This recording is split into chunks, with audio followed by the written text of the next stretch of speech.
Welcome back. In this video, I will show you how to create an invoice in Wave Accounting. So let's get started.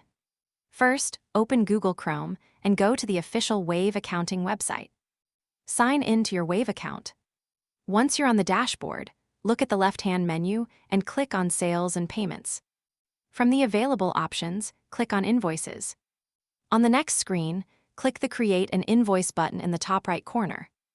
Now enter your customer's details, then add the products or services in the Items section. You can also adjust the quantity, price, taxes, and any additional information if needed. After reviewing all the details, click Save and Continue. Your invoice will now be generated successfully. From here, you can preview it, send it directly to your customer, or download it for your records. And that's it. You've successfully learned how to create an invoice in Wave Accounting. I hope this video helped you.